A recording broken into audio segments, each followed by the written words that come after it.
ఎవరు అంటే గేహాజీ. ఎవరైనా ఎవరు? ఆయన ఎక్కడుండేవాడు చెప్పండి. గేహాజీ ఎక్కడుండేవాడు? గేహాజీ ఎవరు ఐడియా ఉందా మీకు? ఎవరో చెప్పండి. ప్రవక్త దగ్గర ఉండే వ్యక్తి. ఎలీషా ప్రవక్త దగ్గర సేవ చేసే వ్యక్తి. ఎలీషా ప్రవక్తకి పరిచర్య చేసే వ్యక్తి. ఎలీషా ప్రవక్త దగ్గరికి ఎవరు వచ్చారు? నయమాను అనే ఒక కుష్ఠరోగి వచ్చాడు. ఎవరు? నయమాను అనే ఒక కుష్ఠరోగి వచ్చాడు. ఆ కుష్ఠరోగి కూడా ఎలా వచ్చాడు తెలుసా? ఇశ్రాయేలీల మీద, యూదా వారి మీద యుద్ధం చేసి బానిసగా ఒక అమ్మాయిని పట్టుకొని వెళ్ళిపోతారు. ఆ అమ్మాయిని పట్టుకొని వెళ్తే ఆ అమ్మాయి ఈ నయమాన్ దగ్గర, నయమాన్ ఇంట్లో పనిచేస్తూ ఉంటది. నయమానికి కుష్ఠరోగం వచ్చింది. ఆ అమ్మాయి చూసి వాళ్ళ యజమానురాలతో, అమ్మ మన అయ్యగారికి ఏంటది, మన అయ్యగారికి ఎందుకో నాకు కొద్దిగా చేతులు తేడా కనపడుతున్నాయి, అది కానీ కుష్ఠరోగం కావచ్చు, ఏంటది కుష్ఠరోగం కావచ్చు. మా దేశంలో, ఎక్కడ? మా దేశంలో ఒక ప్రవక్త ఉన్నారు. ఎవరున్నారు? ఒక ప్రవక్త ఉన్నారు. ఆయన దగ్గరికి వెళ్తే బాగు చేస్తాడు. అర్థమైందా? ఎక్కడికి వెళ్ళాలి? ఈమె నోట్లో ఏముంది? ఈ అమ్మాయి నోట్లో చెప్పండి మీరు. మంచి మాట ఉంది. ఈ అమ్మాయి నోట్లో ఏముంది? మంచి మాట ఉంది. బాగు చేసే మాట ఉంది. హృదయాన్ని బాగు చేసే మాట, దేహాన్ని బాగు చేసే మాట ఈ అమ్మాయి నోటు ఉంది. ఆ అమ్మాయి చెప్తా ఉంది, మనం అలా ఉండాలి. ఎలా ఉండాలి? అలా ఉండాలి. అందుకని బైబిల్ గ్రంథం ఏం చెప్తుందో తెలుసా? మీరు లోకానికి ఎలా ఉండాలట? ఉప్పై ఉండాలి. మీరు ఎలాంటి కూర మంచి మసాలా వేసి గుమ్మగుమ్మలాడుతున్న వాసన వచ్చినా సరే ఉప్పు లేకపోతే అమ్మటే చెప్పొచ్చు మనం. అందులో చప్ప వాసన వస్తుందండి అంటాం. అందులో కావాల్సిందేంటి? మనం లోకానికి ఎలా ఉండాలి? ఉప్పై ఉండాలి. మనం లోకానికి ఎలా ఉండాలి? ఉప్పై ఉండాలి. ఆ బిడ్డ, చిన్న బిడ్డ ఆ ఇంటికి ఉప్పయింది. మంచి మాట చెప్పింది. అమ్మా, మన యజమానుడికి ఆయన చేయి చూస్తే ఎందుకో కుష్టి వచ్చినట్టు కనపడుతుంది నాకు. మా దేశంలో ఒక ప్రవక్త ఉన్నారు, అక్కడికి వెళ్ళమని చెప్పండి. చెప్పింది. ఆ యజమానురాలు కూడా వచ్చి నయమాన్తో అన్నది, అయ్యా మరి నువ్వు చూస్తే ఈ కుష్ఠరోగంతో బాధపడుతున్నావు, మరి నువ్వు ఈ దేశానికే సైన్యాధ్యక్షుడివి, మరి నువ్వు ఇలా ఉంటే నువ్వు చచ్చిపోవాల్సిన పరిస్థితి వస్తుంది, నిన్ను ఊరు బయట వెళ్ళేస్తారు, నువ్వు ఇశ్రాయేలీయుల దగ్గరికి వెళ్ళు, అక్కడ ఒక ప్రవక్త ఉన్నారట, ఆయన నిన్ను బాగు చేస్తారట అని అంటే వెళ్ళాడు. ఎక్కడికి వెళ్ళాడు? అడుగు మనకి దారి తెలవలేదండి, ఏం చేస్తామో చెప్పండి. ఒక ఇంటికి వెళ్ళాలి, మనకి దారి తెలవదు. ఒకళ్ళు కాకపోతే ఇద్దరు కాకపోతే ముగ్గురిని అడుక్కుంటే వెళ్ళాడు. అయ్యా, ఈ ఊర్లో ఈ దేశంలో ఒక ప్రవక్త ఉన్నాడంట కదా, ఎక్కడ? అక్కడ కొండ మీద ఉన్నాడు, చూడు.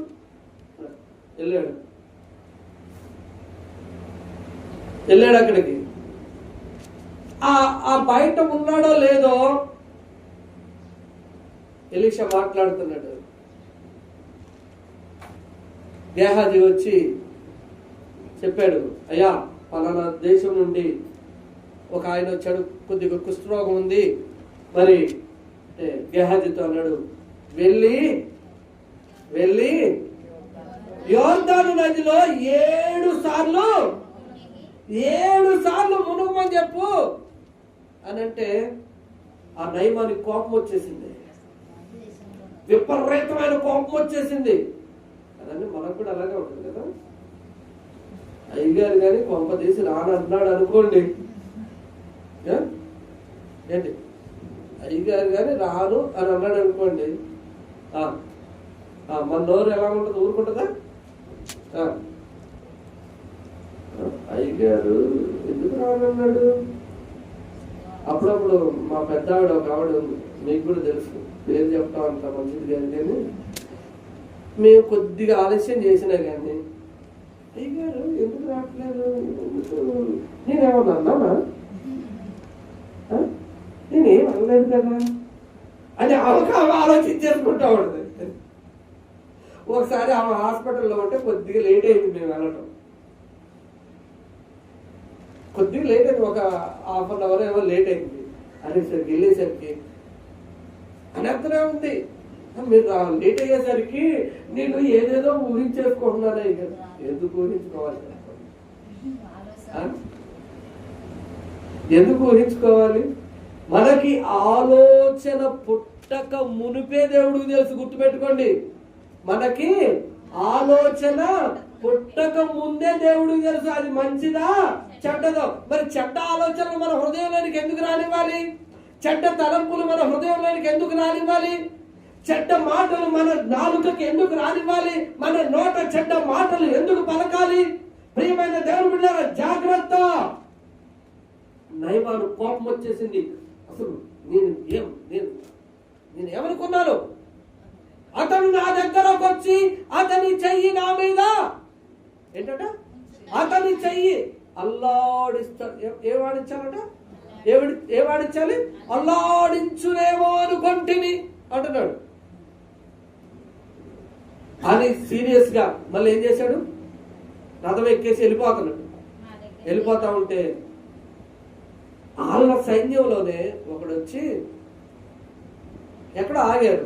ఆగితే ఒకడు వచ్చి అది కాదయ్యా, ఆయన ఏం చెప్పారు? నదిలో మునగమన్నారు 7 మార్లు, అంతే కదా. ఆయన ఏమి మన మీద కోపడలేదు, ఏం చేయలేదు కదా. ఆయన చెప్పింది ఏంటి? నదిలో 7 మార్లు మునగమన్నారు. తప్పేం లేదు కదా.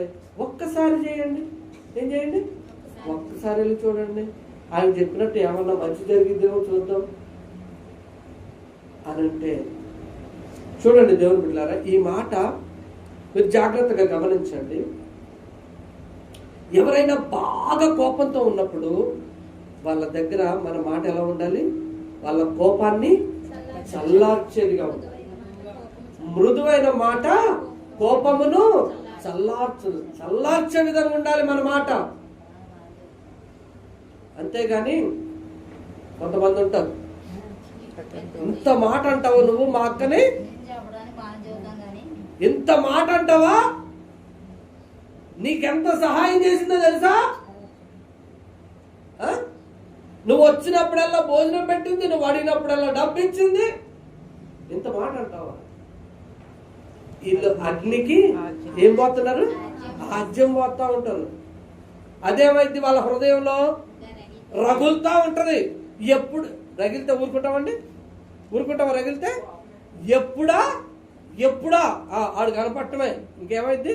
సింహంలాగా పడిపోతాం మీద, పెద్ద పుల్లాగా సింహంలాగా, అంతే కదా. మన నోరు ఎలా ఉండాలి? ఒక్క మాట మాట్లాడాడు ఆయన. నయమాన్ దగ్గర ఉన్న సేవకుడు సైనికుడు ఏం మాట్లాడాడు? ఒక్క మాట మాట్లాడాడు. అయ్యా, ఆ దైవజనుడు ఏం చెప్పాడయ్యా, మనకి నిన్ను 7 సార్లు మునిగి రమ్మన్నాడు. అంతకు తప్పించి బరువులు మోయమన్నాడా, లేకపోతే నగలు ఏమన్నాడా, ఏమన్నా ఏమన్నాడు? ఏమి లేదు కదయ్యా. 7 సార్లు మునగమన్నాడు కదా, ఒక్కసారి చూడరాదు అనగానే నయమాన్ ఏం చేశాడు? ఇప్పటిదాకా కోపంలో ఉండిపోయాడు, కానీ ఇప్పుడు ఆలోచించడం మొదలు పెట్టాడు. అవును కదా, దైవజనుడు ఎందుకు చెప్పాడు, ఎందుకు మునగమన్నాడు అని చెప్పి తన ఆలోచన అంతటిని ఏం చేశాడు? మార్చేసుకున్నాడు. ప్రభాకృష్ణ మహిమ కలుగును గాక. మన ఆలోచనలు అలాగా మారిపోవాలి దేవుని బిడ్డ. మన ఆలోచనలన్నీ అలా మారిపోవాలి. ఎలా ఉండాలి మన ఆలోచన? కోపాన్ని చల్లార్చే విధంగా. వెళ్ళాడు నయమాను. ఇక్కడ మొత్తం ముగ్గురు వ్యక్తులను నేను మీకు చూపిస్తున్నా. 1 చిన్న పాప, 2 సైనికులు, 3వ వ్యక్తిని కూడా చూపిస్తా. వస్తుంది నెక్స్ట్. నయమాన్ వెళ్ళాడు, ఆ యోర్దాను నదిలోకి వెళ్ళాడు. 1వ సారి మునిగాడు, శరీరం చూసుకున్నాడు, ఏమి 2 చూశాడు, 3 చూశాడు, 4 చూశాడు, 5 చూశాడు, 6 చూశాడు, తేడా కనపడుతుంది. 7 మునిగి లేచాడు. చూసేసరికి ఎలా అయిపోయిందట? చిన్న పిల్ల, పసి పిల్ల దేహము వలె ప్రభువుకే మహిమ కలుగును గాక. ఎలా మారిపోయింది నయమాను శరీరము? పసి పిల్ల వాని దేహము వలె మారిపోయిందట. దైవజనుని మాట ఎప్పుడైతే విని లోబడ్డాడు, నయమానికి ఏమైపోయింది? రోగము నయమైంది, స్వస్థత కలిగింది. ఈరోజు మనకి ఎందుకు స్వస్థతలు కలగట్లేదో తెలుసా? ఎందుకు మన దగ్గరికి స్వస్థత రావట్లేదో తెలుసా? ఆలోచించండి, ఎందుకు రావట్లేదు మన దగ్గరికి స్వస్థత? వాక్యం వింటున్నాం, మనం అందరం వాక్యం వింటున్నాం, వాక్యం వింటున్నాం. వినటం వరకే జరుగుతుంది. మన హృదయాన్ని వాక్యం వైపుకు తిప్పటం లేదు. అందుకనే దేవుని యొక్క స్వస్థత మనలో జరగటం లేదు. అన్య జనులు మనల్ని దూషించడానికి మనమే ఆస్పదమవుతున్నాము. ప్రియమైన దేవుని బిడ్డలారా, మనమే దేవుని నామాన్ని దూషించే విధంగా ఉంటున్నాం. మన నోరు తగ్గించట్లేదు, మన పని తగ్గించట్లేదు, మన మాట తగ్గించట్లేదు, మన నడవడిక సరి చేసుకోవట్లేదు. ఇంకెక్కడ వస్తుంది స్వస్థత? ప్రియమైన దేవుని బిడ్డలారా, నయమాను చూసుకున్నాడు. ఏమొచ్చింది? నయమాను చూసుకున్నాడు. దైవజనుని మాటను గౌరవించి యోర్దాను నదిలో 7 సార్లు మునిగి లేచాడు. చూసుకున్నాడు. మీకు తెలుసా, మన సంఘంలో చాలా సందర్భాల్లో చాలా మందికి చెప్తా ఉంటామా, బాబు వద్దు, పరిస్థితులు బాగలేవంటే కొంతమంది నా మాట వినకుండా లేదా అమ్మగారి మాట వినకుండా ఏం చేస్తారు? వెళ్ళిపోతా ఉంటారు. మీకు తెలుసా, మన అక్క ఒక ఆమె ఉంది. ఆమెకి భద్రాచలంలో పొలం చేసుకోవాలని ఆశ పుట్టింది. ఏం చేసుకోవాలని? పొలం చేసుకోవాలని ఆశ పుట్టింది. ఇక్కడ ఉన్నది వదిలేసి అక్కడికి వచ్చేసింది. నేను చెప్పా, అమ్మ నువ్వేదో ఆశపడుతున్నావు కానీ నీకు లాభం రాదు, సరికదా నష్టపోతావు అని చెప్పాను. చెప్తే మనసులో ఏం పెట్టుకుంది? కొద్దిగా బాధ పెట్టుకుంటే సంవత్సరం అయిపోయింది. పొలం వేసుకుంది, అప్పు చేసింది, గింజలు తెచ్చుకుంది, పొలం వేసుకుంది, పొలం అంతా అయిపోయింది, లాభమే రాలేదు, సరికదా నష్టం వచ్చింది. ఆ తర్వాత అమ్మగారు అడిగారు, అమ్మ ఎంత లాభం వచ్చింది? అమ్మగారు అడిగారు, అమ్మ ఏంటి సంగతి అంటే, ఇంకేముంది అమ్మగారు, మొత్తం అన్ని కట్టినా కానీ నాకు 10,000 15,000.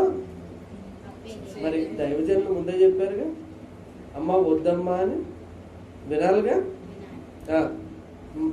మీకు తెలుసా, మన మీద మనకి విపరీతమైన నమ్మకం ఎక్కువ. ఏ నమ్మకం ఎక్కువ? విపరీతమైన నమ్మకం ఎక్కువ. దైవజనులు చెప్పింది కూడా పట్టించుకో. మనోడు అక్కడ ఉన్నాడు ఒక ఎదవ, మనల్ని కాబట్టి తిడుతున్నారు, వేరే వాళ్ళని అయితే తిడుతున్నాం. మనం తిట్టుకోవచ్చులేదు, బయట వాళ్ళని తిడితే ఆడు కత్తులు కథాలు పడుతుని వస్తారు. చెప్పా, అరే బాబు ఆడు ఒంగోలు పోతా అన్నాడు. ఎక్కడికి? ఒంగోలు పోతా అన్నాడు. అరే నువ్వు పోతే మొత్తం నష్టపోతావురా, నువ్వు తీసుకునే డబ్బులు ఉండవు, ఏమి ఉండవు, అన్ని నష్టపోయి రావాలరా అంటే ఆడు అనే నువ్వు ప్రార్థన చేయి, నా ప్రయత్నం నేను చేస్తా అన్నాడు. నేను చెప్పా, ఒకసారి చెప్పా, 2 సార్లు చెప్పా, 3 సార్లు చెప్పా, వినలేదు. సరే వచ్చాడు, ఏంట్రా వెళ్తానని ప్రార్థన చేశాడు, వెళ్ళాడు. కరెక్ట్గా 1 వారం 10 రోజులు మళ్ళీ తిరిగి వచ్చేసాడు అండి. ఏదో పని ఉందట అక్కడికి వెళ్ళాడు. కరెక్ట్గా వారం 10 రోజులు తిరిగి వచ్చేసాడు. యారా ఏమైందిరా అంటే ఈడు చెప్పట్లేదు. ఎవడు? ఈడు చెప్పట్లే. పక్కన ఆడి భార్య ఉంది, ఆడు చెప్తుంది, అమ్మాయి చెప్తుంది, అన్నయ్య ఏమైంది? వెళ్ళాడు కానీ ఏమైంది? వెళ్ళేటప్పుడు బ్యాగ్ తీసుకెళ్ళాడన్నా, బ్యాగ్ లో బట్టలు తీసుకెళ్ళాడన్నా, ఇంకేయో తీసుకెళ్ళాడు, అన్ని తీసుకెళ్ళాడన్నా, డబ్బులు కూడా పెట్టుకెళ్ళాడన్నా. అయితే ఏమైంది? బ్యాగ్ పోయింది, బట్టలు పోయింది, ఈడు వేసుకున్న బట్టలు కూడా కొట్టేశారట. అర్థమైందా? ఈడు వేసుకునే బట్టలు కూడా కొట్టేశారట. అందులో పర్సు ఉందట, పర్సు కూడా పోయిందట. అక్కడ పనిచేసే దగ్గర ఎవరి దగ్గర డబ్బులు అడుక్కొని ఒక 300, 400, 500 మళ్ళీ ఛార్జీలు పట్టుకొని ఇంటికి వచ్చాడు. యారా ఏం చెప్పారు నీకంటే, కానీ ఏదో ఆశపడి వెళ్ళానండి. ఏమంటున్నాడు? ఏదో మంచిగా చెప్తే ఎవరు వింటారమ్మా? వద్దురా అంటే ఎవరు వింటారా? మనం మనం ఏమనుకుంటాం తెలుసా? అంతా అయిపోయిన తర్వాత నా అనుభవంలోకి వస్తే కానీ నాకు ఐడియా రాలేదు అడిగారు. అప్పటికేమైంది? సగం జీవితం, అదే పరిభాషలో చెప్పాలంటే సగం జీవితం మిగతా మీరు పూరించుకోండి. అది అందుకనే దైవజనుల మాట జాగ్రత్తగా వినాలి. ఇప్పుడు నయమానికి కోపం వచ్చింది, అట్లా వెళ్ళిపోయి ఉంటే ఏమయ్యేది? అందరికీ తెలిసేది, ఊరు బయటకు వచ్చేటోడు. కానీ దైవజనుడి మాట విని, ఆ సేవకుడి మాట విని యోర్దాను నదిలోకి వెళ్ళాడు. మారిపోయింది, మొత్తం జీవితమే మారిపోయింది. ఇది 3వ క్యారెక్టర్. 4వ క్యారెక్టర్ ఒకడు ఉన్నాడు. సార్ ఎక్కడ ఉంటారు? దైవజనుడి దగ్గరే ఉంటారు. సార్ ఎక్కడ ఉంటారు? దైవజనుడి దగ్గరే ఉంటారు. ఇది అయిపోయింది. వీళ్ళు మళ్ళా వెనక్కి తిరిగి వచ్చారు. దైవజనుడు ప్రవక్త, మన ఎలీషా ప్రవక్త మాట్లాడాడు. అయ్యా కానుకలు ఏంటది? ఏమన్నాడు?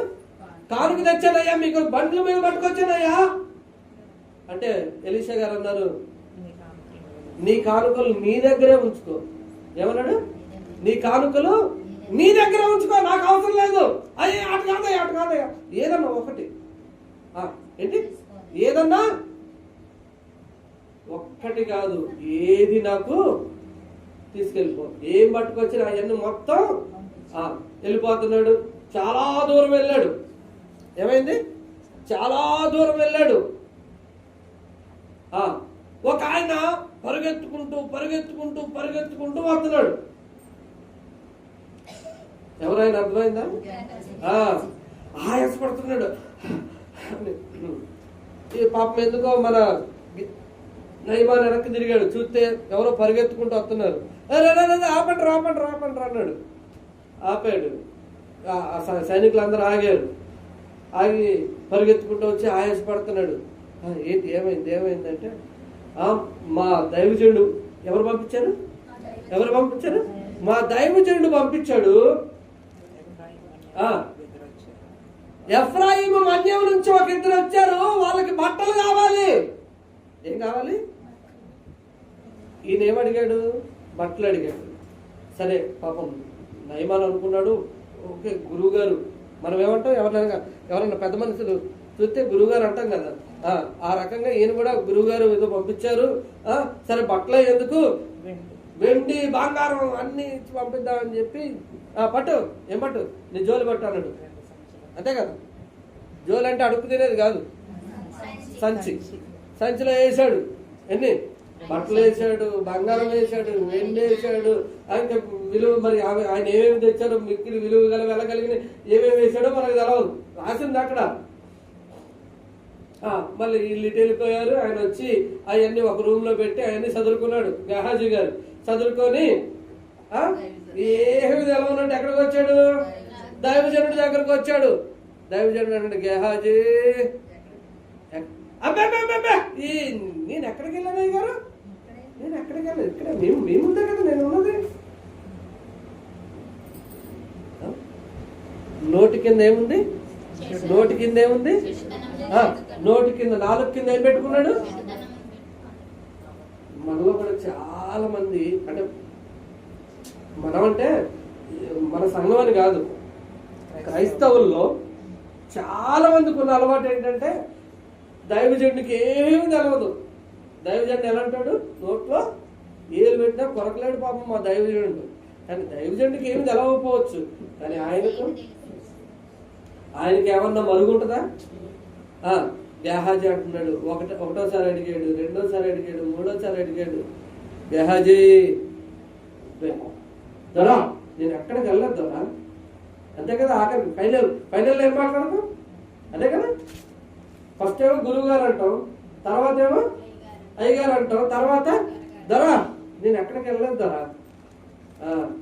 గేహాజీ నువ్వు పరుగెత్తుకుంటూ వెళ్ళి నయమాను దగ్గర వస్త్రములు, బంగారము, వెండి తీసుకుంటున్నప్పుడు నా ఆత్మ నీతో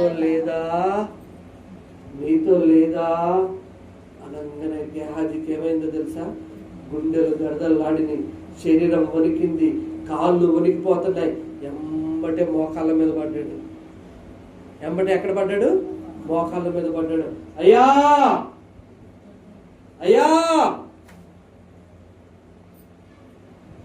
ఇంకా అయ్యా అన్నా లేదు, అమ్మ అన్నా లేదు. ఏమంటున్నాడు ఎలీషా గారు? ఆయనకి ఏదైతే వదిలిపోయిందో అది నీ పిల్ల తరం వరకు నీకు అంటుకుంటుంది. చూసుకున్నాడు గేహాజీ. ఎప్పుడైతే ఆ నోట్లోంచి ఆ మాట వచ్చిందో చేతులు చూసుకున్నాడు, అంతే. పొడ కనపడుతుంది. ఏ పొడ? కుష్టు పొడ కనపడుతుంది. అయిపోయిందండి. ఈ నాలుక చిన్న మాట మాట్లాడిందండి. నేను ఇక్కడే ఉన్నాను, ఎక్కడికి వెళ్ళలేదని ఒక్క చిన్న మాట మాట్లాడింది, అంతే. ఆయనకు వదిలేసిన రోగం ఈయనొక్కడికి కాదు, పిల్లలకి, అంటే దగ్గర 2-3 తరాలు అనుకుందాం. ప్రియమైన దేవుని బిడ్డలారా, మనం కూడా అనుకోవచ్చు, చాలా మంది క్రైస్తవులు కూడా అనుకోవచ్చు, నేను ఏ పాపం చేసినా, నేను ఏమి మాట్లాడినా, నేను ఎవరితో తిరిగినా నేను ఎవ్వరికి కనపడట్లేదు. చాలా మందికి ఉన్న అలవాటు ఏంటో తెలుసా? అందరూ పడుకున్న తర్వాత ఏంటది? అందరూ పడుకున్న తర్వాత ఇడు మేలుకుంటాడు. ఎవడాడు అందరూ పడుకున్న తర్వాత మేలుకునేది ఎవడో చెప్పండి? దొంగ, దోచుకునేవాడు. అదే కదా వాడి పని. మీరు చూడండి, మనం మంచిగా పడుకుంటాం, ఆడు 3-4 వస్తాడు. వాళ్ళు వచ్చేది దేనికి? దోచుకోవడానికి. ప్రియమైన దేవుని బిడ్డలారా, జాగ్రత్త. చెడుతనము వారి నోటికి తీయగా ఉంది, కానీ ఆ చెడుతనం ఎక్కడుందట? నాలుక కిందుందట. గేహాజీ దైవజనుడి దగ్గరే ఉన్నాడు, దైవజనుడు చేసే అద్భుతాలు చూస్తున్నాడు, కానీ ఒక పట్టు వస్త్రం కోసం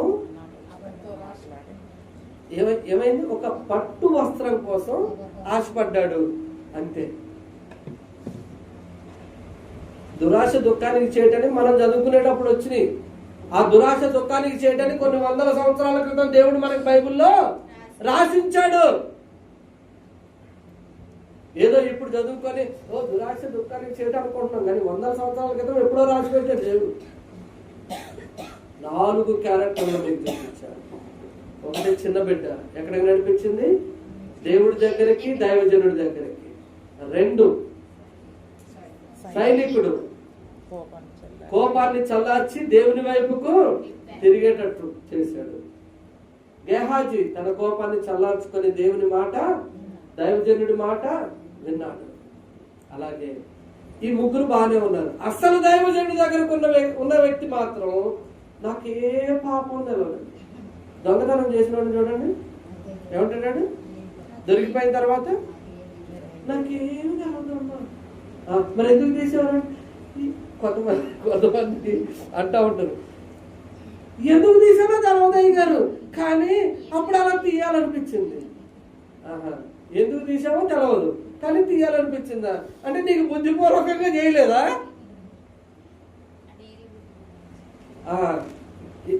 పైపెచ్చు కొంతమంది ఎలా సాతాను కూడా అలా ప్రేరేపించాడు అయ్యగారు. ఎలా ప్రేరేపించాడట? అలా ప్రేరేపించాడట. అంటే వీడికి మాత్రం బుద్ధి లేదు. ఇప్పుడు గెహాజీ కూడా ఏమంటున్నాడు? సాతాను గారి ప్రేరేపణ వల్ల వెళ్ళాను అయ్యగారు. సరే రైట్, సాతాను గారు అక్కడ రెడీగా ఉన్నాడు, నువ్వు వెళ్ళి ఆడితో పాటు ఉండు. కాబట్టి ప్రియమైన దేవుని బిడ్డలు, మనం ప్రార్థన చేయడం ఒక్కటే ముఖ్యమని మీరు భ్రమపడకండి. బైబిల్ వాక్యం బాగా వింటున్నారు, అది అసలు మీరు అది పొరపాటు పడకండి. ఒక్కటి గుర్తుపెట్టుకోండి, వాక్యం వినటం ముఖ్యం కాదు, ప్రార్థన చేయటం ముఖ్యం. వాక్యములో ఏముందో దాని ప్రకారము నడవటం, ఆజ్ఞల ప్రకారం నడవండి. న్యాయ విధుల ప్రకారం నడవండి. కట్టడల ప్రకారం నడవండి. యేసయ్య అంటున్నాడు, వీటన్నిటిని నేను కొట్టేయడానికి రాలేదు. ఎందుకు వచ్చాడు మరి యేసయ్య? నెరవేర్చడానికి వచ్చాడు. ఎందుకు వచ్చాడు యేసయ్య? నెరవేర్చడానికి వచ్చాడు. యేసయ్య నెరవేర్చినప్పుడు మనం ఎవరమండి? మనం నెరవేర్చొద్దా? యేసయ్య నెరవేర్చాడు కదా. ఆయన నెరవేర్చినప్పుడు మనం నెరవేర్చొద్దా? ఒక్క మాట చూపించి నేను ముగిచ్చేస్తాను. ఒక్కటే ఒక్క మాట.